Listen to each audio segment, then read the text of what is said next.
बेलू विजु बाबू तो बहुत टिंगा लोक कहती प्रफुल्ल बाबू जानी संगे संगे से कहले तुम केन्दुझरिया माने तुम साइकेल नट टी टाइट कर जानी ना तुम इस्पात कारखाना खोजुच।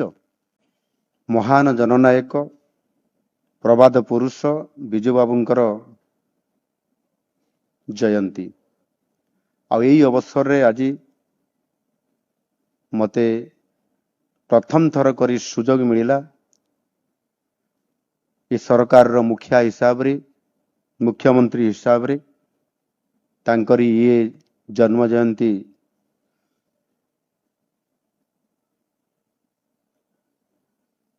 कार्यक्रम रे उपस्थित रहिबा पाई निश्चित भाव रे जड़े महान जननायक प्रबाद पुरुष विजु बाबूंकर प्रति गभीर श्रद्धांजलि अर्पण करुछि। विजु बाबूंक विषय रे आज सम्माननीय उपस्थित समस्त अतिथि वृंद आपण मानकर पाखरे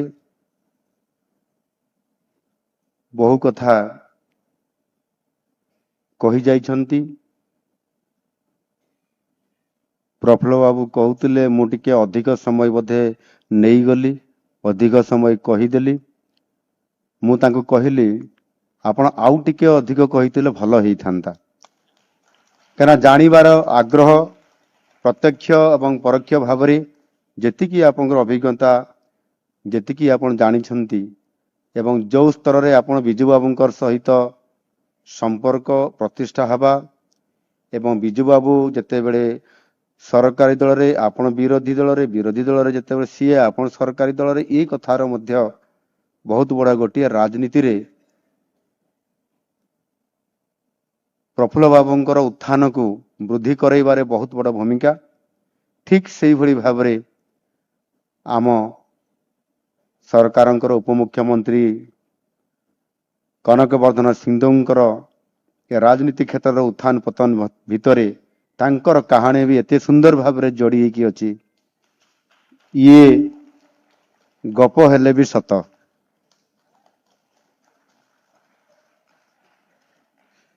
गप हेले भी निश्चित ये सत एनु निश्चित भाव रे आम जीवन रे ये प्रकार विजु बाबूंका सांगरे तांकर संपृक्ति रे कौन सी घटना घटिबा एवं से प्रकार अनुभूति नहीं एवं बहुत दूररू एवं बहुत परे जेतिकी किछि कथा मो पाखकू आसीची बहुत तांकर प्रेरणा केमती भाव रे तैयारी हुए आ सेटा प्रथम रे नेगेटिव रु जेमती नेगेटिव रु प्रफुल्ल बाबूंकर कहानी आरंभ होईची ठीक सेमिति केविजींकर मध्य झगड़ा हेबा एवं सही टाइप रो सेमिति किछि घटना आम केन्दुझर जिल्ला रे मध्य घटिची किंतु सेथिरे मो संपृक्ति नाही किंतु शेष मुहूर्त रे मो संपृक्ति टिके जोड़ी हेउची जे गुटे कथा जदि आपण सुनिबे निश्चित भाव रे टिके मनरे ता उपरे गोटे संकल्प नबार गोटे मते अवकाश तैयारी हुए। आमे समस्ते जानिछंती राउरकेला रे प्रतिष्ठा हला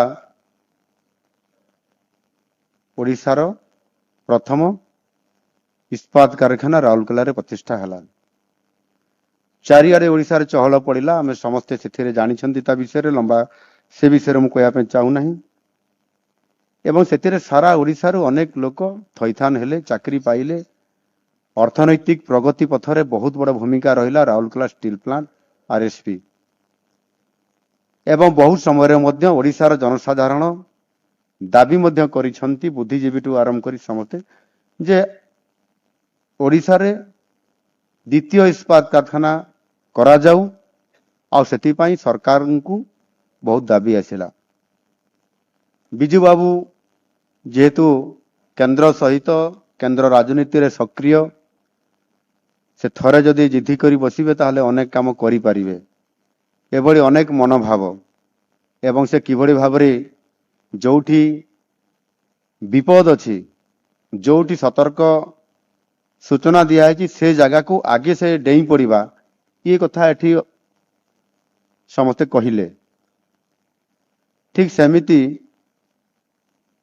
ସେ ଥରେ ଯାଇଥିଲେ କେନ୍ଦୁଝରକୁ, ବହୁତ ଥର ଯାଇଛନ୍ତି, କିନ୍ତୁ ଥରେ ଯାଇଥିଲେ କେନ୍ଦୁଝରକୁ ଯୋଉଥିରେ କିଛି କିଛି ଘଟଣା ଘଟିଥିଲା। କେନ୍ଦୁଝରରେ ଆମର ନଗର ଭବନ ଅଛି, ସେଠି ସେ ଯାଇଥିଲେ ପାଖାପାଖି ବୋଧ ହୁଏ ମୁଁ ଏକ୍ଜାକ୍ଟଲି କହିପାରୁନାହିଁ, ସେ ଇସ୍ପାତ ମନ୍ତ୍ରୀ ଥିବା ପୂର୍ବ କି ସେ ପାଖାପାଖି ପର ଟାଇମର କଥା। ଏବଂ ସେଠି ଆଲୋଚନା ହେଉଥିଲା କେନ୍ଦୁଝର ଜିଲ୍ଲାରେ ରାଜନୈତିକ ଚର୍ଚ୍ଚା, ବିଭିନ୍ନ ଚର୍ଚ୍ଚା ଭିତରେ ଆମ କେନ୍ଦୁଝରରୁ ଏ କଥା ଦାବି ଆସିଲା ଯେ ଯେହେତୁ ଆମେ ଖଣି ଖାଦାନର ଅଞ୍ଚଳ, ଯେମିତି ଏବେ ପ୍ରଫୁଲ୍ଲ ବାବୁ କହୁଥିଲେ 34 ଭାଗ ଲୁହାପଥର ଅଛି ଓଡ଼ିଶାରେ, ଆଉ ସେ 34 ଭାଗରୁ 26 ଭାଗ କେବଳ କେନ୍ଦୁଝର ଜିଲ୍ଲାରେ ଅଛି, ମୋ ଜିଲ୍ଲାରେ ଅଛି। ଆଉ ବଡ଼ ବିଚିତ୍ର କଥା, ଯୋଉଠି ଲୁହାପଥର ଅଛି ସେ ଜାଗାରେ କାରଖାନା ନାହିଁ। ସବୁ ଲୁହାପଥରକୁ ବୋହିକି ଜାପାନଠୁ ଆରମ୍ଭ କରି, ଚାଇନାଠୁ ଆରମ୍ଭ କରି ଆଉ ଅନ୍ୟ କୌଣସି କାରଖାନାକୁ ବୁହାଗଲା, କିନ୍ତୁ ସେଠି ଗୋଟେ କାରଖାନା ଆମେ କରିପାରିଲେ ନାହିଁ। ଏ କଥାକୁ ଆଧାର କରିକିରି ଦାବି ହେଲା ଏବଂ ଜଣେ ଯୁବକ କେନ୍ଦୁଝରର, ଆଜି ସେ ଅଛନ୍ତି, ଆଜି ବି ସେ ଦାବି କରିଲେ ଯେ ଆମ କେନ୍ଦୁଝରରେ ଲୁହାପଥର ଆପଣ ନେଇଯାଉଛନ୍ତି, ଆଉ ଆମ କେନ୍ଦୁଝର ଜିଲ୍ଲାରେ କାରଖାନା ଗୋଟେ ବି କଲେ ନାହିଁ। ଆଜି ଯୋଉ ପ୍ରସ୍ତାବିତ ଅଛି ଦ୍ୱିତୀୟ ଇସ୍ପାତ କାରଖାନା ଓଡ଼ିଶାରେ, ସେଇଟା ଆମ କେନ୍ଦୁଝର ଜିଲ୍ଲାର ନୟାଗଡ଼ରେ କରାଯାଉ। ନୟାଗଡ଼ ଗୋଟେ ପ୍ରକୃଷ୍ଟ ଜାଗା ବି ଥିଲା। ଇଏ କଥା ଯେତେବେଳେ ସେ କହିଦେଲେ, ଦାବି କରିଲେ ଛିଡ଼ା ହେଇକିରି, ଆପଣମାନଙ୍କର ଭଳିଆ ଏମିତି ଯୋଉ ଚେୟାରରେ ବସିଥିଲେ, ଗୋଟେ ଏଇ ଯୋଉ ପ୍ଲାଷ୍ଟିକ ଚେୟାର, ସେତେବେଳେ ପ୍ଲାଷ୍ଟିକ ଚେୟାର ନଥିଲା, ଗୋଟେ ଷ୍ଟିଲ ଚେୟାର ଥିଲା ନା ଫୋଲ୍ଡିଂର, ସେଇଥିରେ ସେ ବସିଥିଲେ। ଯେତେବେଳକୁ ସେ ଦାବି କରିଲେ ସେତେବେଳକୁ ବିଜୁ ବାବୁ ତ ବହୁତ ଟିଙ୍ଗା ଲୋକ କହନ୍ତି, ପ୍ରଫୁଲ୍ଲ ବାବୁ ଜାଣିଛନ୍ତି। ସଙ୍ଗେ ସଙ୍ଗେ ସେ ତାଙ୍କୁ କହିଲେ, ତମ କେନ୍ଦୁଝରିଆ ମାନେ ତମେ ସାଇକେଲ ନଟଟି ଟାଇଟ୍ କରି ଜାଣିଛ ନା, ତମେ ଇସ୍ପାତ କାରଖାନା ଖୋଜୁଛ। ଇଏ କଥା ଯେତେବେଳେ କେନ୍ଦୁଝରିଆ ହିସାବରେ କହିଦେଲେ ଯେ କେନ୍ଦୁଝରିଆ ଲୋକ ସାଇକେଲ ନଟଟି ତମେ ଟାଇଟ୍ କରିପାରିବନି, ଖୋଲିକି ଲଗେଇ ପାରିବନି, ତମେ କଣ ଇସ୍ପାତ କାରଖାନା ଚାହୁଁଛ, ଦାବି କରୁଛ, ଇଏ କଥା ସେ କହିଦେଲେ। ସେ ତ କାହାକୁ ଡରନ୍ତିନି କୌଣସି ଜାଗାରେ। ଆଉ ସେତେବେଳେ ସେ ତ ଯୁବକ ଥିଲେ, ବହୁତ ରାଗିଗଲେ, କେନ୍ଦୁଝରିଆ ସାଇକେଲ ନଟ ଟାଇଟ୍ କରି ଜାଣିନାହାନ୍ତି ବୋଲି। ସଙ୍ଗେ ସଙ୍ଗେ ସେ ଯୋଉ ଷ୍ଟିଲ ଚେୟାରରେ ବସିଥିଲେ ତାକୁ ଫୋଲ୍ଡିଂ, ସେ ଚେୟାରକୁ ଫୋଲ୍ଡିଂ କରିକି ତାକୁ ଧରିକି ସିଧା ଫୋପାଡ଼ିଲେ ସାମ୍ନାକୁ ଯାଇକି, ତାଙ୍କ ପୁରା ମୁଣ୍ଡରେ ଯେମିତି ବାଜିବ, ଏକଦମ ପୁରା ମାରିଲେ। ବିଜୁ ବାବୁ ସଙ୍ଗେ ସଙ୍ଗେ ମୁହଁ ସାଇଡ କରିଦେଲେ, ସେ ଚେୟାର ଯାଇକି ତାଙ୍କ ପଛପଟେ ଯାଇକି କଚାଡ଼ିକିରି ପଡ଼ିଲା, ଏକଦମ ପୁରା ପାଖରେ ଗଲା, ସେ ଯେମିତି ଅଳ୍ପକେ ସେ ବର୍ତ୍ତି ଗଲେ। ସଙ୍ଗେ ସଙ୍ଗେ ତାକୁ ପୋଲିସ ଆରେଷ୍ଟ କରିଲେ, ଥାନାକୁ ନେଲେ ଏବଂ ଥାନାରେ ସେ ବହୁତ ସମୟ ରହିଲେ। ରାତି 11ଟା ପରେ ସେ ପୁଣି ନିଜେ ଖବର ଦେଲେ ନା ତାଙ୍କୁ ଛାଡ଼ି ଦିଅ, ସେ ତାଙ୍କୁ ପୁଣି ଛାଡ଼ି ଦିଆଗଲା। ତ ସେଦିନ ଠାରୁ ଆଜି ପର୍ଯ୍ୟନ୍ତ କେନ୍ଦୁଝରିଆଙ୍କ ମନରେ ଗୋଟେ ରାଗ ଜନ୍ମିଲା, ବିଜୁ ବାବୁ କହିବେ ସାଇକେଲ ନଟ ଟାଣିକରି ଆମେ ଇସ୍ପାତ କାରଖାନା କରିପାରିବୁ ନାହିଁ।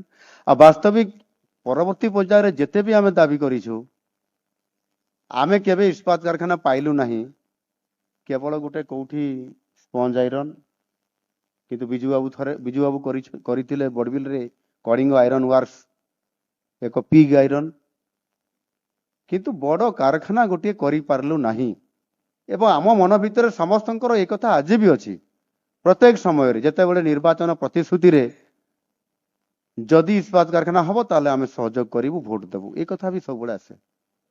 ସମୟ ଗଡ଼ି ଚାଲିଲା, ବହୁତ ବଡ଼ ବଡ଼ ନେତୃତ୍ୱ ଆସିଲେ, କଂଗ୍ରେସର ସରକାର, ଜନତା ଦଳର ସରକାର, ପ୍ରଫୁଲ୍ଲ ବାବୁଙ୍କ ସରକାର, ଜନତା ଦଳ ସରକାର 90 ମସିହାରେ, ପରବର୍ତ୍ତୀ ପର୍ଯ୍ୟାୟରେ ଜାନକୀ ବାବୁଙ୍କ ସରକାର, ପରବର୍ତ୍ତୀ ପର୍ଯ୍ୟାୟରେ ନବୀନ ବାବୁଙ୍କ ସରକାର।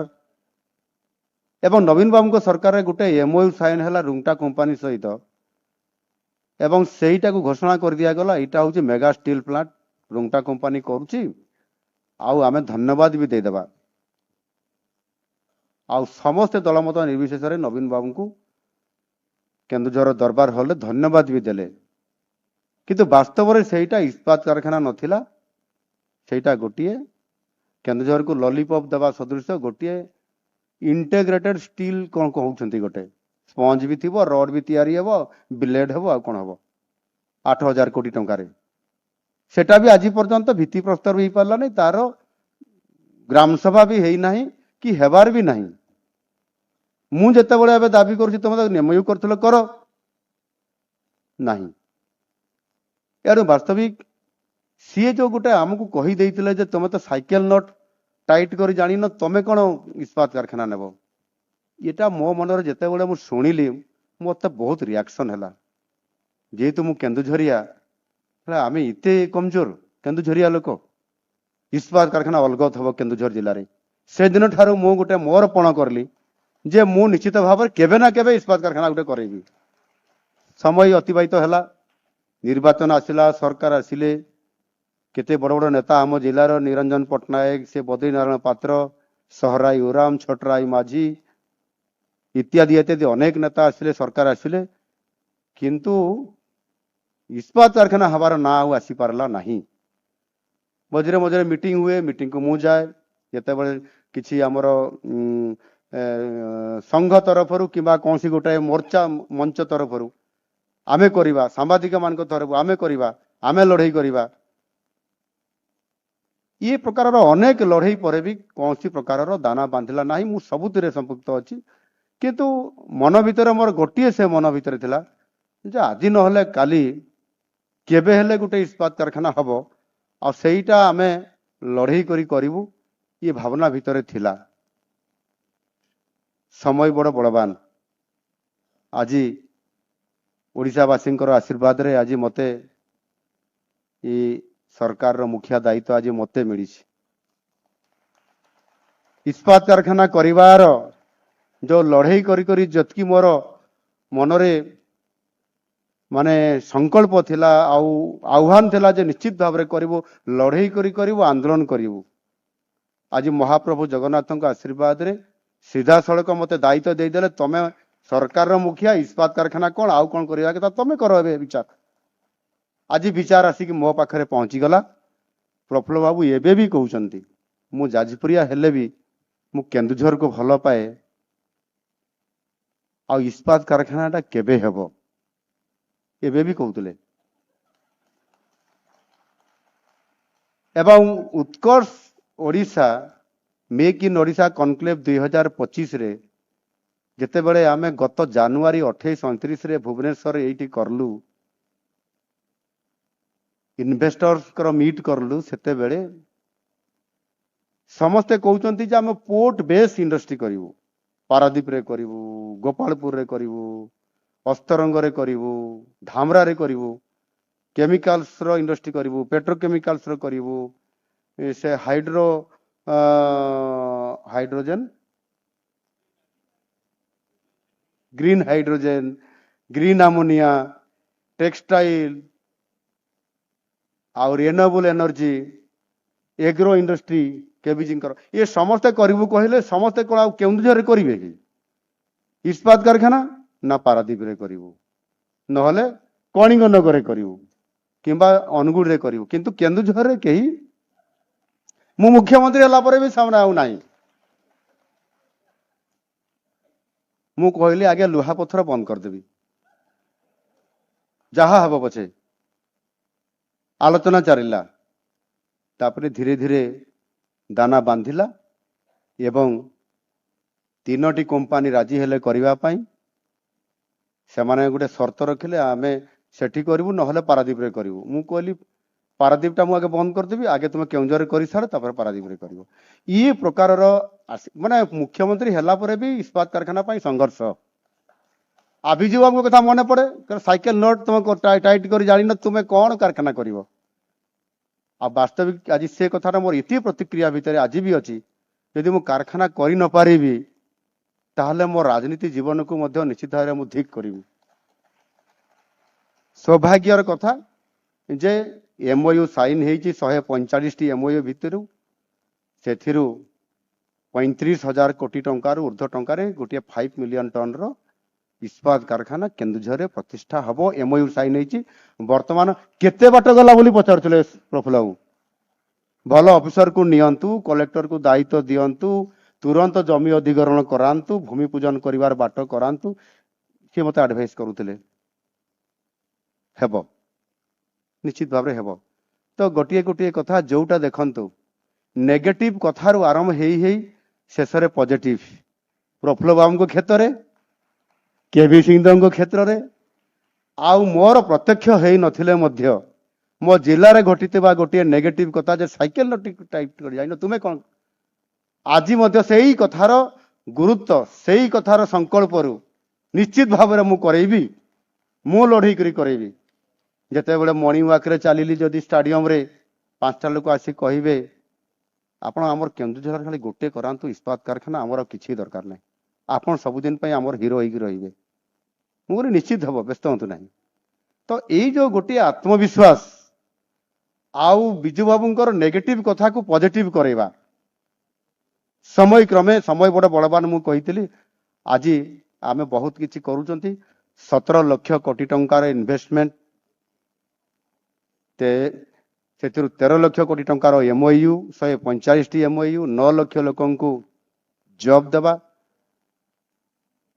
ये प्रकार गोटे बहुत बड़ गोटे आज सुजोग सृष्टि हेइछि शिल्प क्षेत्र रे जहा को कि बिजू बाबू शिल्प क्षेत्र को बहुत प्राधान्य दौतिले निजे जने से उद्योगी शिल्पपति अनेक कारखाना बनैले से आम केन्दुझर जिलार पी आयरन कारखाना ठू आरंभ करके जिते कारखाना बनैले बिजू बाबू गोटे ये भलिया लोक सब गुड़िक सरकार को देदेले सबू सरकार को हस्तांतर किसी रखिले नहीं निज पाई वास्तविक ये प्रकार चरित्र ये प्रकार तांकर माने निष्पत्ति भावुची जे बोधे पृथ्वीर कौन सी व्यक्तित्व राजनीति नेतृत्व कहीं नथिबे जे कि एभली निष्पत्ति नहीं पारंती आउ कहा पाखरे स्टोरी नहीं समस्त पाखरे कौन ना कौन सी संपृक्ति अछंती आउ सेमाने बहुत बड़ परवर्ती पर्याय हेइछंती जेते बेले पश्चिम ओडिशा जाइथिले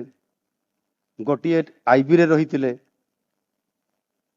सेठी जणे सेवक थिले से तांकर स्टाफ थिले तांकर ना कोन से केविजिंग कहि परिबे कुंदुरु कुशल ना कोन से गुटे आईबी रो थिले तांकर सेवा करले से बहुत भारी बढ़िया तांकर सेवा करी देले टिके गुड़ हाथ टिके जो सेवा कर देले मालिश कर देले से एते खुशी हेई गले से तांको विधायक कर देले थरे नुह प्रफुल्ल 3 थर 3 थर रु अधिक से विधायक हेले कुंदुरु कुशल निज ना लिखि पारु नथिले कंदर कसल लेखुथिले तापर तांको शिकायतला जे जेतेटा सब तळे चारि मारिबे सब कुंदुरु कुशल गलि से करदेला तो से भलिया लोकन को भी आज कहा को कोठु नै करी कोठी से पहुंचैचंती एवं ओडिशा को मध्य शिल्प क्षेत्र रे ये पंचायत राज व्यवस्था क्षेत्र रे महिला मान को सशक्तकरण क्षेत्र रे तांकर जो भूमिका बहुत अनन्य थिला आउ तांकरी सेई जो लक्ष्य थिला तांकर जो सेटा स्वप्न थिला से स्वप्न को आधार करी आज मध्य आज आम सरकार भी सही पथरे जाउछंती महिला सशक्तिकरण ता भितर गोटे कथा महिला सशक्तिकरण सुभद्रा पार्टी बसिଛନ୍ତି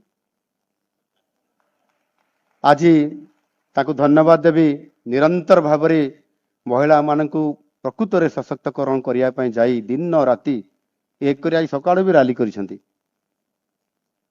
1 कोटी महिला को सीए तांकर नाम पंजीकृत करिसेंती सेमाने ये सुभद्रा योजना रे अंतर्भुक्त करि पारिछंती आसंता 8 तारिख रे आज हैला 5 तारिख 1 कोटी महिला को सुभद्रा योजना रे सुभद्रा स्कीम रो द्वितीय किस्ती अर्थ सी प्रदान करिया पई जाउछंती आम सरकार प्रदान करिया पई जाउछंती आमर ओडिसा रो द्वितीय ए ओडिसा रो आमर अन्यतम एक बृहत शहर ब्रह्मपुर रो जो थिरे कि 1 कोटी महिला को एका थरे गोटिए सुइज रे डीबीटी जरिया रे समस्त अकाउंट को ठन ठन ठन ठन ठन ठन करी गोटे मुहूर्त रे पैसा चली जबार व्यवस्था ଆଜି ଦିନରେ ଭାରତ ବର୍ଷରେ ଏଭଳି ଏକ ଘଟଣା ନିଶ୍ଚିତ ଭାବରେ ଅନନ୍ୟ। ଇଏ ବି ଗୋଟେ ପ୍ରେରଣାଦାୟୀର ସେଇ କଥା ଯେ ଯେବେ ବିଜୁ ବାବୁ ମହିଳା ସଶକ୍ତିକରଣ କଥା କେବେରୁ କହୁଥିଲେ, ପରବର୍ତ୍ତୀ ପର୍ଯ୍ୟାୟରେ ଯେତେବେଳେ ଗତ ସରକାର ଆସିଲେ ସେ ବି କହୁଥିଲେ ମହିଳା ସଶକ୍ତିକରଣ, ମିଶନ ଶକ୍ତି ଇତ୍ୟାଦି କେତେ କଥା। କିନ୍ତୁ ବାସ୍ତବରେ ମହିଳାଙ୍କୁ ସେ ପ୍ରକାରର ପ୍ରୋତ୍ସାହନ, ତାଙ୍କୁ ଆଗକୁ ନେବା ଏବଂ ଆଜିର ଦିନରେ ଆମ ସରକାର ଡବଲ ଇଞ୍ଜିନର ସରକାର ଯେତେବେଳେ ଇଏ ନେତୃତ୍ୱ ନେଉଛନ୍ତି, କେବଳ ଖାଲି ସେମାନଙ୍କୁ ସଶକ୍ତିକରଣ କରିବାଟା ଗୋଟେ ସୀମିତ ଭିତରେ ସ୍ଲୋଗାନବାଜିରେ ନୁହଁ, ବାସ୍ତବରେ ପରିଣତ କରିବା ପାଇଁ ଆଜି ମଧ୍ୟ ତାଙ୍କୁ ସଶକ୍ତିକରଣ କରିବା, ତାଙ୍କୁ ଲାଖପତି ଦିଦି ବନେଇବା, ଏ କଥାକୁ ଆଜି ନିରନ୍ତର ଭାବରେ କରୁଛନ୍ତି। ଏବଂ ଆଜି ଲାଖପତି ଦିଦି ବି ଆଜି କେତେ ମହିଳାଙ୍କୁ କଲେଣି? 3 ଲକ୍ଷ ପ୍ଲସ୍ ଥିଲା, 5 ଲକ୍ଷକୁ ଲାଖପତି ଦିଦି ଆଜି କରେଇ ସାରିଲାଣି। ଯୋଉ ମହିଳା ଲକ୍ଷେ ଟଙ୍କାରୁ ଅଧିକ ଲାଭ ସେ ରୋଜଗାର କରିବ ସେ ଲାଖପତି ଦିଦି ହେଇଗଲା। ଆଉ ଏ କଥା ଆମର ଯଶସ୍ୱୀ ପ୍ରଧାନମନ୍ତ୍ରୀ ନରେନ୍ଦ୍ର ମୋଦିଜୀ ଆଜି ଆମକୁ ଦେଇଛନ୍ତି ପ୍ରେରଣା, ଦେଇଛନ୍ତି ଯୋଜନା, ଆଉ ତାକୁ କାର୍ଯ୍ୟକାରୀ କରିବା ପାଇଁ ନିରନ୍ତର ଭାବରେ କରାଯାଉଛି।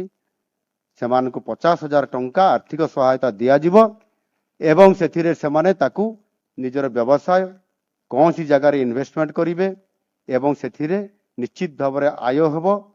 ଆଉ କିଛି ନହେଲେ ନାହିଁ, ଯଦି ମୁଁ ପଚାରୁଥିଲି ମହିଳାମାନଙ୍କୁ ଗୋଟେ ମିଟିଂରେ, ମୋତେ ଯାଜପୁରରେ ଗୋଟେ ଦେଲାବେଳେ ଗୋଟେ କିସ୍ତିରେ ମୁଁ କହିଦେଲି କହୁ କହୁ ଯେ ତମ ଭିତରୁ ଅନେକ ମହିଳା ବ୍ୟବସାୟ ତ କଲ ନାହିଁ କିଛି, କେତେ ଜଣ ମହିଳା କିନ୍ତୁ ଶାଢ଼ୀଟା ଆଗେ କିଣିଦେଲ ଯାଇକରି, ବଢିଆ ସୁନ୍ଦର ଶାଢ଼ୀଟେ ଶାଢ଼ୀ କିଣିଛନ୍ତି। ମୁଁ କହିଲି ସେଥିରେ ବ୍ୟସ୍ତ ହେବାର ନାହିଁ, ମୁଁ ଏଟା ବିରୋଧରେ କହୁନାହିଁ, ଶାଢ଼ୀଟା କିଣିଦେଇଛ ଭଲ କଲ ଯେ ସେଥିରେ ଆମକୁ ବି ଲାଭ କରେଇଲ, ଅର୍ଥାତ୍ ଶାଢ଼ୀଟା କିଣିଲା ବେଳେ ଯୋଉ ଜିଏସଟି ପଇସାଟା ତମେ ଦେବ ସେଟା ତ ଆମ ପାଖକୁ ପଳେଇଥିଲା, ରିଟର୍ନ ହେଇକିରି ରିବାଉଣ୍ଡ ହେଇକିରି ଆସିବ ସେ ପଇସା। ଯେତେ ପଇସା ତଳକୁ ଯିବ ସେ ପଇସା ପୁଣି ମାର୍କେଟିଂ ହେବ, ବ୍ୟବସାୟରେ ହଉ ଶାଢ଼ୀ କିଣାରେ ହଉ, ସେ ପଇସା ତ ଆମ ପାଖକୁ ଆସିବ।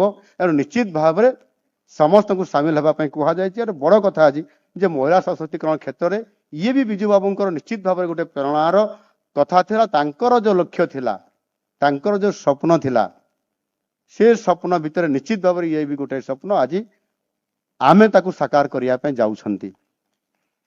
ଆମେ କରିବା ପାଇଁ ଯାଉଛୁ। ଆଜି ନୂଆ ସରକାର, ଆମ ସରକାର ଦାୟିତ୍ୱ ନେଲା ପରେ ଠିକ ସେଇଭଳି ଭାବରେ ପଞ୍ଚାୟତ ରାଜର ବ୍ୟବସ୍ଥା କଥାକୁ ସେ ବହୁତ ବଡ଼ ଗୋଟାଏ ଜୀବନାଶ ଦେଇଥିଲେ। ସେଥିରେ ଗାଁର ବିକାଶ କଥାକୁ ନେଇକରି ସେ ବହୁତ ଗୁରୁତ୍ୱ ପ୍ରଦାନ କରିଥିଲେ ଏବଂ ସେଥିପାଇଁ ମଧ୍ୟ ସେ ଆପଣଙ୍କର 33% ସଂରକ୍ଷଣ କଥା ମହିଳାମାନଙ୍କର ପାଇଁ କଥା ହଉ ବା ଗୋଟେ ଗାଁର ବିକାଶ ହେଲେ ରାଜ୍ୟର ବିକାଶ ହେବ, ଦେଶର ବିକାଶ ହେବ। ମହାତ୍ମା ଗାନ୍ଧୀ ବି କହିଥିଲେ ଏ କଥାକୁ। ବିଜୁ ବାବୁ ଏ କଥାକୁ ଓଡ଼ିଶାରେ ଇମ୍ପ୍ଲିମେଣ୍ଟ କରିବା ପାଇଁ ଯୋଜନା କରୁଥିଲେ। କିନ୍ତୁ ଗତ କିଛି ବର୍ଷ ଭିତରେ ପ୍ରକୃତରେ ଗାଁର ବିକାଶକୁ ସେ କ'ଣ ସ୍ଲୋଗାନ ଦେଇଥିଲେ? ଗାଁକୁ କାମ, ମାକୁ ସମ୍ମାନ। ଇଏ ଯୋଉ ତାଙ୍କର ନାରା ଦେଇଥିଲେ, ବାସ୍ତବତା ଭିତରେ ଏ ଯୋଜନା ଯେତେବେଳେ ଆରମ୍ଭ କରାଯାଇଥିଲା ମାକୁ ସମ୍ମାନ ଦେବା ଏବଂ ଗାଁକୁ କାମ ଦେବା ପାଇଁ, ଏବଂ ସିଏ ବି ଏ ପ୍ରକ୍ରିୟାକରଣ ଭିତରେ ଆରମ୍ଭ କରିଥିଲେ, ତାଙ୍କ ସଂକଳ୍ପ ଭିତରେ ଇଏ ଥିଲା। କିନ୍ତୁ 2000 ମସିହା ପରଠାରୁ ଧୀରେ ଧୀରେ ଇଏ ବାଟ ବଣା ହେଇଗଲା। ନା ଗାଁକୁ ମିଳିଲା କାମ, ନା ମାକୁ ମିଳିଲା ସମ୍ମାନ। ସମୟର କ୍ରମରେ ଓଡ଼ିଶାର ଲୋକମାନେ ଏବଂ ଓଡ଼ିଶାର ଗ୍ରାମ୍ୟ ଜନଜୀବନ ଭିତରେ ସେମାନଙ୍କର ଆର୍ଥିକ ବିକାଶ, ସେମାନଙ୍କର ଗ୍ରାମର ବିକାଶ, ସେମାନଙ୍କର ମୌଳିକ ସମସ୍ୟାର ସମାଧାନ, ইয়াରି ଭିତରେ ସମସ୍ତେ ଫେଣ୍ଟି ହେଇଗଲେ ଏବଂ ଆମେ ସମସ୍ତେ ଧୀରେ ଧୀରେ ବହୁତ ପଛକୁ ଚାଲିଗଲେ। ଆଉ ଯଦି ବିଜୁ ବାବୁଙ୍କର ସେଇ ଯୋଉ ସଂକଳ୍ପ ଥିଲା ଗାଁକୁ କାମ ଆଉ ମାକୁ ସମ୍ମାନ, ଯଦି ନିରନ୍ତର ଭାବରେ ତାଙ୍କର ଭାବଧାରାରେ ଯଦି ସେଇ ଯୋଜନା ସିଷ୍ଟମରେ ଯଦି ଆମେ ଆଗକୁ ଯାଇଥାନ୍ତେ, ବିଗତ 24-25 ବର୍ଷ ଭିତରେ ନିଶ୍ଚିତ ଭାବରେ ଆମେ ବହୁତ ଆଗକୁ ଆଜି ଯାଇପାରିଥାନ୍ତେ। ଗୋଟିଏ ଗାଁର ଅର୍ଥନୈତିକ ଦୃଷ୍ଟିକୋଣରୁ ଆଜି ଆମେ ଆଉ ସହର ମୁଖା ହେଇନଥାନ୍ତେ, ସେଇ ଗାଁରେ ମଧ୍ୟ ଆମେ ସେଇଠି ଇନକମ୍ କରିବାର ସମସ୍ତ ପ୍ରକାର ଯୋଜନାକୁ ଆମେ ସଫଳ ରୂପାନ୍ତରିତ କରିପାରିଥାନ୍ତେ।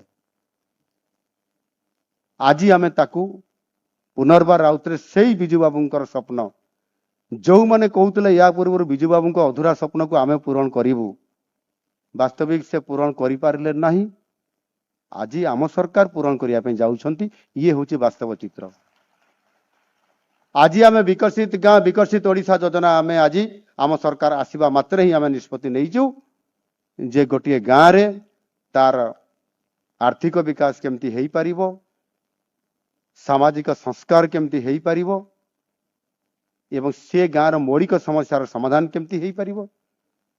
साधारण भाव में गोटे एसएचजी ग्रुप रो माँ माने गाँव रे कोउठी बसिबे से माने आलोचना करिवे कोउठी हिसाब निकास कोउठी करिवे भारी कष्ट पाती। ये आमर भौणी माने भी अच्छा मत लगुच एसएचजी ग्रुप रो भौणी माने हेइथिबे कहीं ना यूनिफॉर्म ड्रेस अच्छी शाड़ी एका अंगनवाड़ी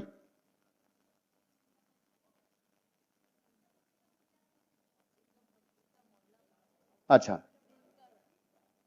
तो जेते बड़े गाँव रे गोटे योजना करिया पई हेले घरटीए भी दरकार आज पर्यंत हेई पारला नहीं।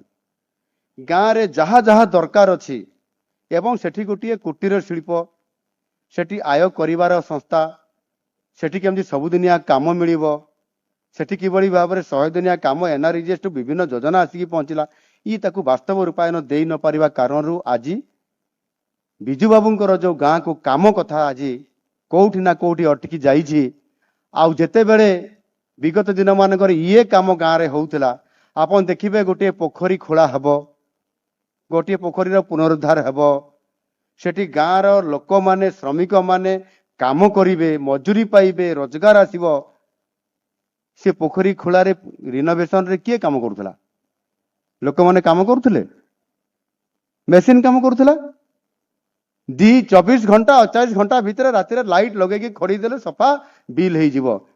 किंतु जेते बेले से माने बिल करूथले कौन गोटे करती मास्टर रूल फॉर्म ना कौन गोटे अच्छी मास्टर रूल रे जत ना आसीबो तो कौ लोक कौ गाँ रो केते बयस केते दिन काम करला 6 दिन रो बिल सेते बड़को मेसिन टा जत काम होईची सेते कहा ना जोड़िबे नहले तो पैसा मिलबनी या ना ता ना जहा ना से कार्ड कलेक्शन करी कौन श्रमिक कार्ड गोटे मिले जॉब कार्ड ना को जोड़ी करी सामाने बिल करी पैसा निरंतर भाव में पैसा को लुटिले किंतु श्रमिक हिसाब रे गाँ लोक माने काम पाइले नहीं। बिजू बाबू कहते गाँ को काम अर्थात कौन मेसिन रे काम करले गाँव लोक अर्थनीतिक कौन परिवर्तन हम मु आश्चर्य कथा मो गाँ अंचल जिते बड़े ये काम हैला से 2-3 जन ना जोड़ा गला से मास्टर रूल रे लेखा जाइए सेठी कृष्णचंद्र महांत कंदर कला जीपी रायकला सदर ब्लॉक से किए सी जन कॉलेज लेक्चर सी कौन काम करते पोखरी खोल आउ जने बाहर गोटे ग्राम अलेखा पड़ा जीपी रायकला सी कौन अच्छा से जन doctor Padmalochan महांत MBBS doctor C कौन काम करुले ये वास्तव चित्र बिजू बाबूंकर जो माने अधूरा स्वप्न को पूरण करने जो माने चिंता करुले बिजू बाबू कहते गाँ को काम से प्रकृत में लोक मैंने काम करते कुदाल शाबल धरिकी माटी को ताड़ी था कांधरे बोहिकी आउ गोटे जगार हिड़े पकई था करुले काम आगु होता प्रफुल्ल बाबू समय करुले काम बहुत काम होती पोखरी खोड़ा होती कूओ खोड़ा होती मागणार आपंकर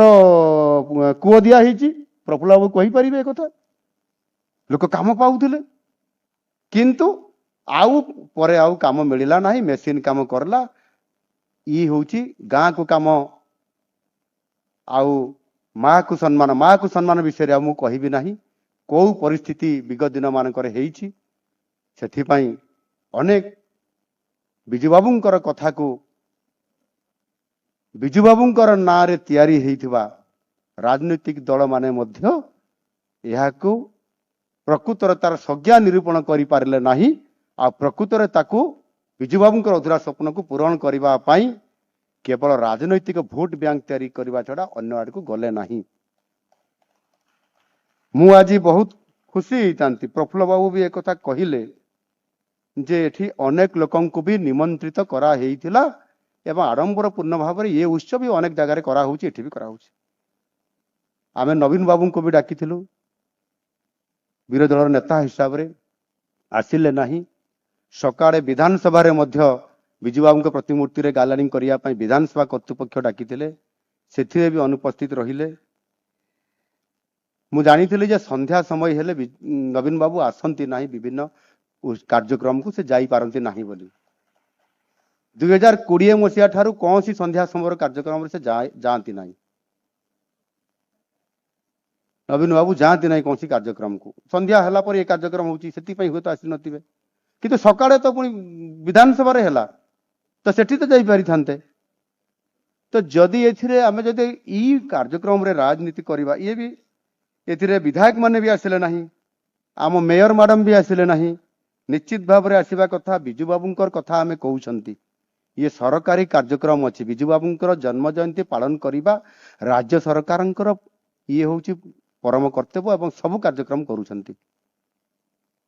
यानु निश्चित भाव रे आजी आसीथिले भल हेई थांता एवं आम ये कार्यक्रम रे आमे गोटे बहुत बड़ गोटे मेसेज गोटे आज ओडिशा वासी को आमे देई पारि थांतु। एणु एभली कथा भितरे मु बिजू बाबूंकर उपरे बहुत किछि कहिबार अभिप्राय थिले भी मु आउ कहिबी नाही।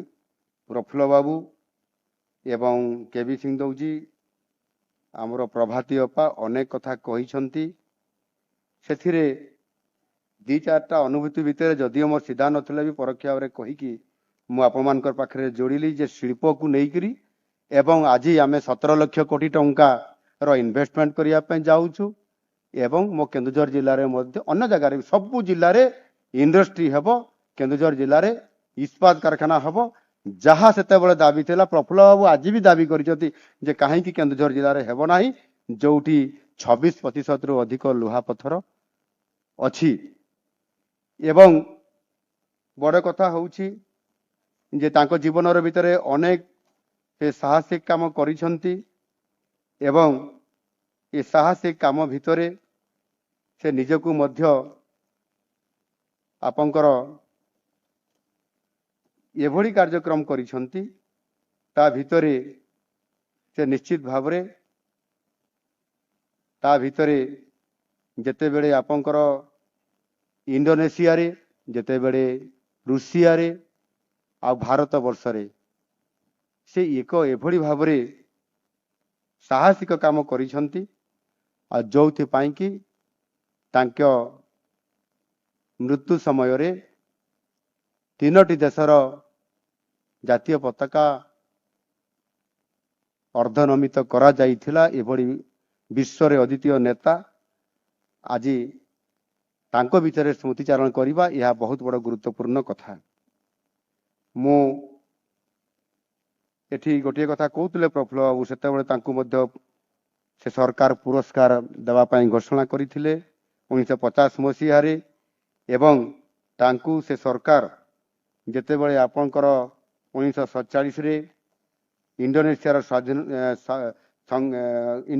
संग्रामी स्वाधीनता संग्राम समय कथा संग्रामी सुल्तान शाहरियर एवं मोहम्मद हटा एमान को जेते बळे से डच मान को कबर मुक्त करी उद्धार करथिले आपनकर डाकोटा VTAUI जो विमान जोगे एवं परवर्ती पर्याय मध्य से आपंकर राजा सुकर्णा को मध्य से तांकर जीवन को बंचई थिबा कारणरू सेटिकार सरकार तांको 500 कोटी टंका तांको पुरस्कार आकार रे तांको सहायता करथिले।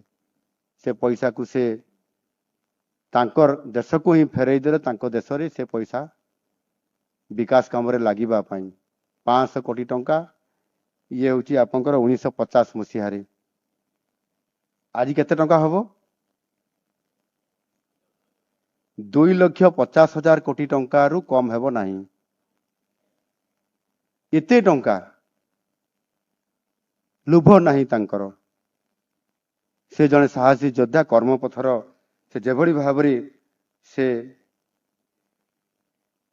अनेक समय भी से कहितिले बिजू बाबू जे मु जेपरी एक राज्यर मुख्यमंत्री थिबा समय रे ठीक सही बड़ी प्रति ग्राम पंचायत रे ନିର୍ବାଚିତ ସରପଞ୍ଚ ମାନେ ହିଁ ସେମାନେ ମଧ୍ୟ ଜଣେ ଜଣେ ସରପଞ୍ଚ ମାନେ ଜଣେ ଜଣେ ମୁଖ୍ୟମନ୍ତ୍ରୀ ବୋଲି କହିଥିଲେ।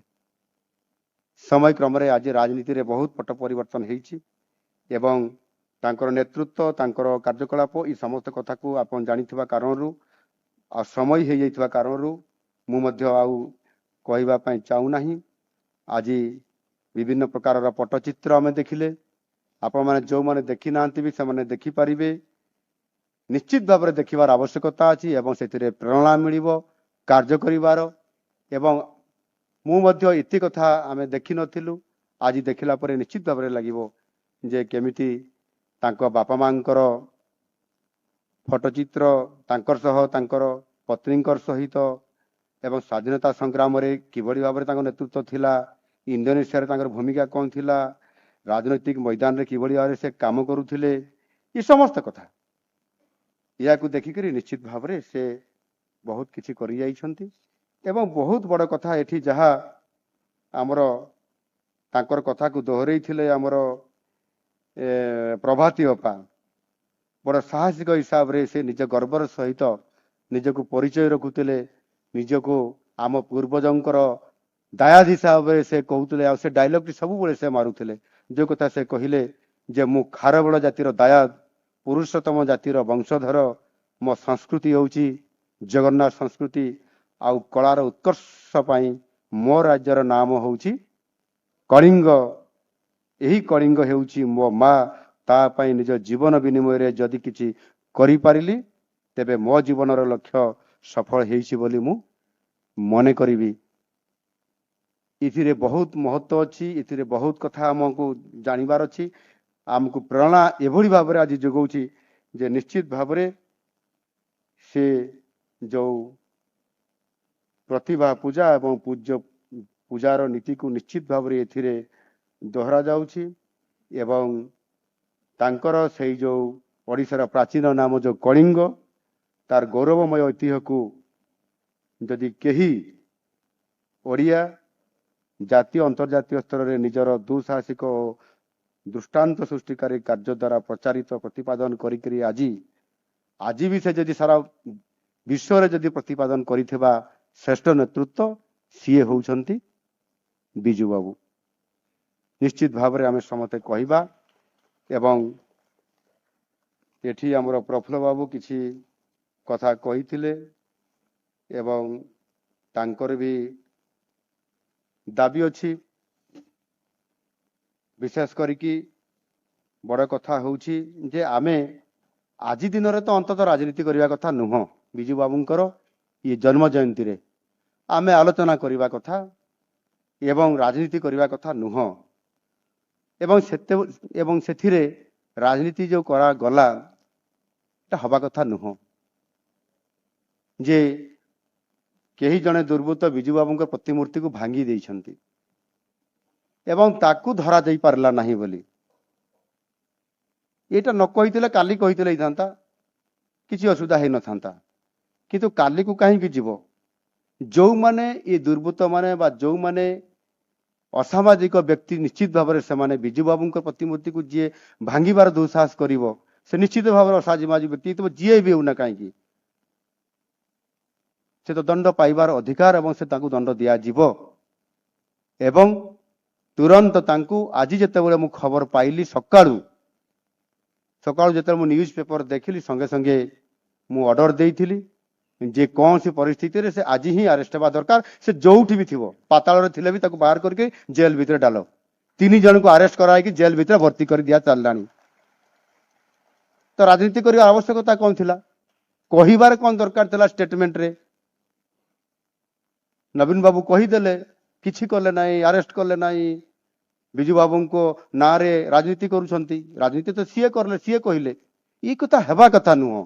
ଆମେ ବାସ୍ତବ ଆଜି ଦିନରେ ବିଜୁ ବାବୁଙ୍କର ଅଧୁରା ସ୍ୱପ୍ନ, ବିଜୁ ବାବୁଙ୍କର ଯେଉଁ ମୁଖ୍ୟ ପ୍ରସଙ୍ଗ ଥିଲା ସେ ପ୍ରସଙ୍ଗ ଉପରେ ଆମେ ଆଲୋଚନା କ୍ରମେ ତାଙ୍କର ଜୟନ୍ତୀକୁ ଉତ୍ସାହର ସହିତ, ଉଦ୍ଦୀପନାର ସହିତ, ଭାବାବେଗର ସହିତ ଏବଂ ସଂକଳ୍ପର ନେବା ସହିତ ଆମେ ନିଶ୍ଚିତ ଭାବରେ ସମସ୍ତେ ଦଳ ମତ ନିର୍ବିଶେଷରେ ଏକାକାର ହେଇକରି ଯଦି ଆମେ ବିଜୁ ବାବୁଙ୍କର ସ୍ୱପ୍ନକୁ, ବିଜୁ ବାବୁଙ୍କର ଅଧୁରା ସ୍ୱପ୍ନକୁ आ बिजू बाबूंकर जो बड़ स्वप्न थिला से स्वप्न गुड़ी को आग को लेकर आम चर्चा आलोचना करी आम संकल्प नहीं आगामी दिन में काम करने नुआ आशारे नहीं आम नुआ आम आरंभ करिया कथा से जहाँ भी हो एथिरे निश्चित भाव आमे बिजू बाबू आमर श्रेष्ठ बरपुत्र ओडिशार तांकरी पाई आम सरकार तांकर अधूरा स्वप्न को काम करिबा पाई आमे सेतिरे निश्चित भाव आम संकल्प पत्र रे अछि। आज आमे निष्पत्ति भी नौछु, आज आमे ताको कार्यकारी भी करोछु। जेमिति महिला सशक्तिकरण कथा मु कहली ठीक सेमिति भाव गाँ को काम कथा आमे कहूछु। आज आम सरकार सेथि पाई विकसित गाँ विकसित ओडिशा ये योजना माध्यम 1000 कोटी टंका वर्षरे प्रति पंचायत रे काम करिया निष्पत्ति आम विभाग तरफ पंचायत तरफ निष्पत्ति निया जाइथिला। कैबिनेट को आसिला, कैबिनेट रे पास करिया आलोचना चलीथिला। दुई डेप्यूटी सीएम महोदय एवं महोदया सेठी उपस्थित थिले। मु देखिली जे 1000 कोटी टंका दिया जाउची गोटिए गोटिए ए गोटिए सरकार 1000 कोटी टंका दउछंती याकू 5 वर्ष रे 5000 कोटी टंका खर्च करिवे। मु हिसाब करली पंचायत को केते भाग पड़ुची ना 12-13 लाख भितर पड़िबो। मु कहली 12-13 लाख गोटे पंचायत रे गोटे गाँ को केते भाग पड़िबो, ताहले आमे विकसित गाँ केमिति करिबा? ये संभव हो पारिबो नाही। मु पंचायत राज मंत्री को केबीजे को कहली याकू आमे 2 लाख टंका करले 2000 कोटी टंका करले डबल करले कोन सुविधा हबो? से कहले आपण जहा कहिबे। मु संगे संगे कैबिनेट रे कथा को पकेली जे याकू 2000 कोटी टंका हिसाब रे प्रति वर्ष दिया जिवो। 10,000 कोटी टंका खर्च हबो आगामी 5 वर्ष भितरे।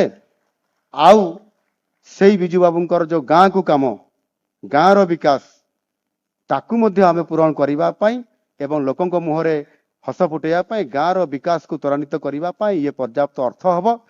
आ गोटिए विभाग रे काम को आमे केवल 10,000 कोटी खर्च करिबा आ ताहा मध्य कैबिनेट रे पास हला एवं आज 10,000 कोटी टंका आमे सीधा सड़क खर्च करिया पाई मध्य निष्पत्ति नेलु एवं ताहा मध्य सेथिरे ग्राम सभा माध्यम रे लोक माने ही विचार करिवे, प्रस्ताव देबे। से काम गुडी को से माने ही प्रस्ताव देला पर सेही आधार रे काम हबो। क्षमता पंचायत राज सिस्टम माध्यम रे गाँ लोक को क्षमता ग्राम सभा माध्यम रे करिवार क्षमता जहा कि बिजू बाबूंकर इच्छा थिला, बिजू बाबूंकर संकल्प थिला, ताहाकू गत 24 वर्ष रे हेई पारला नाही। किंतु आज आमे करिके निष्पत्ति नेलु जे बिजू बाबूंकर सेही अधूरा स्वप्न को जहाँ गाँ को विकास करिवा पाई गाँ को काम पहुंचाया पाई आज आम सरकार नेतृत्व नौचंती। आमे ताकू करिके देखैछु। एबे कार्यक्रम आरंभ हेछि। शेषरे मु निश्चित भाव रे कहिबी एठी बिजू बाबू को नाँ रे एवं कणिंग नाँ रे बिजू बाबू कणिंग माध्यम रे विभिन्न नामित करिया पाई से बहु चेष्टा से करिथिले एवं बिजू बाबू को नाँ रे मध्य गोटिए 2000 बिजू बाबू को नाँ रे मध्य गोटे कणिंग फुटबॉल कप मध्य आरंभ हेतिला एवं 2003-4 मसिया रे बोधे केबीजी कहउतले कणिंग फुटबॉल कप आरंभ हेतिला एवं समय क्रमे ताहा आदु आउ हेई पारला नाही। वर्तमान भी बंद अछि। बिजू बाबू कर नाँ रे जते बेले कलिंग फुटबॉल कप थिला ताकू आरंभ करा जाई पारला नाही। गत सरकार अधूरा स्वप्न को भी करले नाही। मु आज आपण मानक पाखरे घोषणा करूछि आ प्रतिश्रुति भी दउछि जे सेही कलिंग फुटबॉल कप पुनर्बार आउ थरे आरंभ हबो एवं विशेष करिकरी क्रीडा क्षेत्र रे एक पुनर्बार आउ थरे जागृत हबो जा कि सारा भारत वर्ष रे ये फुटबॉल को मध्य प्राधान्य देबार अवकाश आम सरकार रखिछंती। एठी प्रफुल्ल बाबू कहउतले कलिंग यूनेस्को एवार्ड पुरस्कार प्रतिवर्ष दिया जाउछि। सेथिरे 40 लाख टंका रो पुरस्कार दिया जाय एवं से प्रतिवर्ष दियंती। ए वर्ष भी देबा पाई से मते परामर्श दउथिले। मु कहली निश्चित भाव रे ये दिया जिवो। 1952 मसिया रु ये आरंभ हेतिबा ये पुरस्कार कंटिन्यू चलिबो एवं ताकू मध्य निश्चित भाव रे पूरण करा जिवो। सेथिरे कोनसी प्रकार रो असुविधा नुह। एणु आज आमे समस्ते एभली एक बरपुत्रंकर ପାଇଁ ଆମେ ସମସ୍ତେ ଏକାଠି ହେଇଛନ୍ତି ଏବଂ ଏକ ଉତ୍ସବ ମାଧ୍ୟମରେ ଏବଂ କାର୍ଯ୍ୟକ୍ରମ କରିଛନ୍ତି ଏବଂ ତାଙ୍କର ଯୋଉ ସାହସ ଏବଂ ତାଙ୍କର ଦୁଃସାହସ ଏବଂ ତାଙ୍କର ଯେଭଳି ଭାବରେ ସେ ଜଣେ ଏଠି ଆମର ଅଧ୍ୟାପକ ଧନେଶ୍ୱର ମହାରଣା ତାଙ୍କର କବିତା ବହିଟି ସଂକଳନ ହେଇଥିବା କବିତା ସଂକଳନ ହେଇଥିବା ଏଥିରେ ସେ ଯେଭଳି ଭାବରେ ଆମ ପାଖରେ ଏଠି ତାକୁ ଶୁଭ ଉଦ୍ଘାଟନ କରିପାରିଛନ୍ତି ଏବଂ ସେଥିରେ ସେ ଲେଖିଛନ୍ତି ତେଣୁ ତାଙ୍କଠାରୁ ପ୍ରେରଣା ପାଇ ମୋର ଏହି ପାଞ୍ଚମ କବିତା ସଂକଳନ ଇଏ ହେଉଛି ତାଙ୍କର ଆମର ଧନେଶ୍ୱର ମହାରଣାଙ୍କର ପାଞ୍ଚମ କବିତା ସଂକଳନ। ସେଥିରେ ବିଶାଳ ପୁରୁଷ ବିଜୁ ପଟ୍ଟନାୟକଙ୍କର 54ଟି କବିତାକୁ ନେଇକି ଝଡ଼ର ଇଗଲ ସେ ଏଠି ପ୍ରକାଶିତ କଲେ। ମୁଁ ସେଥିପାଇଁ ବହୁତ ଆନନ୍ଦିତ ଖୁସି ମଧ୍ୟ ଏବଂ ନିଶ୍ଚିତ ଭାବରେ ସେ ଏହାକୁ ଆଗାମୀ ଦିନରେ ଯେଉଁମାନେ ଏ ବହିକୁ ନେବେ ଏବଂ ନିଶ୍ଚିତ ଭାବରେ ଅଧ୍ୟୟନ କରିବେ ପ୍ରେରଣା ପାଇବେ ଉତ୍ସାହିତ ହେବେ ଏବଂ ସେଥିରେ ସେ ଗୋଟିଏ କଥା ଖାଲି ମୁଁ କହିକିରି ମୋ ବକ୍ତବ୍ୟ ଶେଷ କରିବି ସେଇଟା ହେଉଛି ମୁଁ ଏ କବିତାଟା ହଠାତ୍ ମୁଁ ଖୁଲୁ ଖୁଲୁ ଦେଖିଦେଲି ଯେ ଏ ଝଡ଼ର ଇଗଲ ଭିତରେ ଗୋଟିଏ କବିତା ହେଉଛି ସେଟା 103 ପୃଷ୍ଠାରେ ଅଛି ଏକ୍ସପ୍ରେସ ହାଇୱେ ନିର୍ମାଣ। ଏ କବିତାଟି ସେ ଏଥିରେ ଉଲ୍ଲେଖ କରିଛନ୍ତି ଅତି ସୁନ୍ଦର ଭାବରେ 1961ରୁ 64 କଂଗ୍ରେସ ଦଳରୁ ହେଲେ ମୁଖ୍ୟମନ୍ତ୍ରୀ ଓଡ଼ିଶା ପ୍ରଗତିର ପ୍ରଥମ ପଦକ୍ଷେପ ହୋଇବ ବନ୍ଦର ନାମ ପାରାଦୀପ। ଦୋଇତାରିରୁ ପାରାଦୀପ ଯାଏ ନିର୍ମାଣ ହେବ ଏକ୍ସପ୍ରେସ ହାଇୱେ। ରାସ୍ତାରେ ପଡ଼ିବ ଯେତେ ଗାଁ ବିଲ ଅଧିଗ୍ରହଣ ବେଳେ ହେଲା କନ୍ଦଳ। ଘର ଜମି ମାଲିକ ବିରୋଧ କଲେ ଭିଟାମାଟି ଛାଡ଼ି ବୁନି କହିଲେ। ବିଜୁବାବୁ ଯାଇ କଲେ ଆଲୋଚନା ତଥାପି ଛାଡ଼ିବାକୁ ଶୁଣିଲେନି ଜମା। ଚିଫ୍ ଇଞ୍ଜିନିୟରଙ୍କୁ ପାଖକୁ ଡକାଇ ଓଡ଼ିଶା ମାନଚିତ୍ର ଆଣିବ କହି ପାରାଦୀପ ଠାରୁ ଦୋଇତାରି ଖଣି ସିଧା ସରଳ ରେଖାଟିଏ ଦେଲେ ସେ ଟାଣି। ସିଧା ଦୋଇତାରିରୁ ପାରାଦୀପ ମାନଚିତ୍ରରେ ରେଖାଟେ ଟାଣିଦେଲେ ଗାରଟେ। ତା ଅର୍ଥ କ'ଣ? ଯୋଉଠି ସେ ରେଖା ଟାଣିଲେ ସେଇ ସିଧାରେ ଇଞ୍ଜିନିୟରକୁ କହିଲେ ସେଇ ତାକୁ ଚିହ୍ନଟ କର ସେଇଠି ହେବ ଏବଂ ଯୋଉମାନଙ୍କର ଜମି ଯିବ ଯୋଉମାନଙ୍କର ଗାଁ ଯିବ ସେମାନଙ୍କୁ ତାଙ୍କର ଯୋଉ ଜମିର ରେଟ୍ ଯାହା ହେବ ପଇସା ସେମାନେ ଯାହା ଡିମାଣ୍ଡ କରିବେ ତାକୁ ପୂରଣ କରିଦିଅ କିନ୍ତୁ ଦୋଇତାରି ପାରାଦୀପ ଏକ୍ସପ୍ରେସ ହାଇୱେ ହେବା ଦରକାର ବୋଲି କହିକି ସେ କରେଇଥିଲେ। ଆଜି ଦିନରେ ଆମେ ଗୋଟେ କାରଖାନା କରିବା ପାଇଁ ଗଲେ ଗୋଟେ ପ୍ରୋଜେକ୍ଟ କରିବା ପାଇଁ ଗଲେ ଯେତିକି ବିରୋଧ ଆସୁଛି ଆନ୍ଦୋଳନ ହେଉଛି ବଡ଼ ଚିନ୍ତାରେ ଆମେ ପଡ଼ିଯାଉଛୁ ହେବ କି ନାହିଁ। ମୁଁ ବି ଚିନ୍ତା କରୁଛି ଯେ କେଉଁଝରରେ ଯୋଉ ଇସ୍ପାତ କାରଖାନା ହେବ କି ନାହିଁ ଆନ୍ଦୋଳନ ଆରମ୍ଭ ହେଇଗଲାଣି ବିରୋଧରେ। ସେତେବେଳେ ବିଜୁବାବୁଙ୍କୁ ବି ସେମାନେ ବିରୋଧ କରୁଥିଲେ କିନ୍ତୁ ବିଜୁବାବୁ ଯୋଉ ଗୋଟେ ଦୁଃସାହସ ନେଲେ ରେଖା ଟାଣିଦେଲେ ହେବ ସେଠି ଯାହା ଅର୍ଥ ଦିଆଯିବା କଥା RR ପଲିସି ଅନୁସାରେ ଦିଆଯାଇ ରିହାବିଲିଟେସନ କରିଲେ। ଆଜି ବିଜୁବାବୁ ଆଜି ତାକୁ କରେଇଲେ ସଫଳ ଏବଂ ଏକ୍ସପ୍ରେସ ହାଇୱେ ନମ୍ବର 2 ମଧ୍ୟ ଗୋଟେ କରେଇଥିଲେ ଯୋଉଟା କି ଆମ କେନ୍ଦୁଝର ଏଇଟା ବି ଦୋଇତାରି ହେଉଛି ଆମ କେନ୍ଦୁଝର ଜିଲ୍ଲାର ଦୋଇତାରିରୁ ପାରାଦୀପ ଏବଂ ଏକ୍ସପ୍ରେସ ହାଇୱେ ନମ୍ବର 2 କରିଥିଲେ କେନ୍ଦୁଝର ଜିଲ୍ଲାର ଗୋଟିଏ ବାମେବାରି ବୋଲି ଗୋଟେ ଜାଗା ଅଛି ମାଇନ୍ସ ଏରିଆ ସେ ବାମେବାରିରୁ ଯୋଡ଼ା ପର୍ଯ୍ୟନ୍ତ 18 କିଲୋମିଟର ରାସ୍ତାକୁ ବି ଏକ୍ସପ୍ରେସ ହାଇୱେ ନମ୍ବର 2 କରିଥିଲେ। ଏଠି ଯେମିତି ଟ୍ରକ୍ ଯାଉଛି ରେଗୁଲାର 24 ଘଣ୍ଟା ସେଠି ସେମିତି 24 ଘଣ୍ଟା ସେଠି ଏବେ ବହୁତ ବଢ଼ିଗଲାଣି ଆହୁରି ସେଠି 6 ଲେନ୍ କରିବାର ଆବଶ୍ୟକତା ଆସିଗଲାଣି। ଏଠି 4 ଲେନ୍ ହେଇଛି ଇଏ ବି 6 ଲେନ୍ ହେଉଛି। ଆମେ ଏବେ ଦାବି କରିଛୁ ଏବଂ ତାହା ମଧ୍ୟ ସଫଳ ହେଇଛି ଯେ ବଡ଼ବିଲରୁ ପାରାଦୀପ ଆପଣଙ୍କର ପ୍ରଫୁଲ୍ଲ ବାବୁଙ୍କ ଏରିଆ ଯୋଉ ବ୍ରାହ୍ମଣୀ ଗାଁ 8 ଲେନ୍ର ସେଇ 10 ଲେନ୍ ହେଉଛି। ତା ଅର୍ଥ ହେଉଛି ଯେ ସର୍ଭିସ ରୋଡ୍ ମଧ୍ୟ ହେଉଛି ତା ସାଙ୍ଗରେ ରହିବ ସର୍ଭିସ ରୋଡରେ ଲେଫ୍ଟ ସାଇଡରେ 2 ଲେନ୍ ରାଇଟ୍ ସାଇଡରେ 2 ଲେନ୍ ଏବଂ 8 ଲେନ୍ ଏମିତିକି 10 ଲେନ୍ ହେଇଯାଉଛି। ୟାକୁ ମଧ୍ୟ ଆଜି କେନ୍ଦ୍ର ସରକାର ରାଜି ହେଇଛନ୍ତି କରିବା ପାଇଁ ଏବଂ ନିଶ୍ଚିତ ଭାବରେ ଶିଳ୍ପ ସହିତ ଏଠି ଆର୍ଥିକ ଉନ୍ନତି କେମିତି ହେଇପାରିବ ଏ କଥାକୁ ଆମେ ବହୁତ ପ୍ରାଧାନ୍ୟ ଦେଉଛନ୍ତି ଏବଂ ଏ ବିଜୁବାବୁଙ୍କର ଯେଭଳି ଭାବରେ ଗୁରୁତ୍ୱପୂର୍ଣ୍ଣ ଭୂମିକା ଅନେକ ସମୟରେ ଲିଭଉଥିଲେ ଏବଂ ଆଜି ମଧ୍ୟ ଆମକୁ ସେ ପ୍ରକାରର ଓଡ଼ିଶାର ସର୍ବାଙ୍ଗୀନ ବିକାଶ ପାଇଁ ଆବଶ୍ୟକୀୟ ହେଲେ तांकर ठारू जो आम प्रेरणा पाउछंती से प्रथम नेगेटिव रु धीरे धीरे पॉजिटिव केमती होउची एवं से जेमिति दैतारी रु पारादीप को गोटे मैप रे रेखाटे टाणी देले आ सेही अनुसार रास्ता फिटई देले आज आम दिन में से साहस हेबो लोक आमको मारिदेवे सरकार पूरा उठी फोपाड़ी देवे किंतु सही प्रेरणा आमको दौछि से प्रकार दुस्साहसिक पदक्षेप नेबा पई पड़िबो ओडिशार सर्वांगीन विकास करिया पई सीए शिल्पर विकास कथा कहउतले सीए महिला सशक्तिकरण कथा कहउतले से पंचायत राज कथा कहउतले एवं आमको मध्य आज ये शिल्पर विकास जो कथा आम आज करिया पई जाउछंती ये पदक्षेप मध्य नेबा सहित निश्चित भाव में भावुची जे ये काम भी निश्चित भाव में आम आगामी दिन में करई परिबा तेणुक समृद्ध ओडिशा करिया पई से चिंता करथिले आज आम सरकार मध्य निष्पत्ति नैछंती जे आगामी 2036 मसीहा सुधा ओडिशा हबो समृद्ध ओडिशा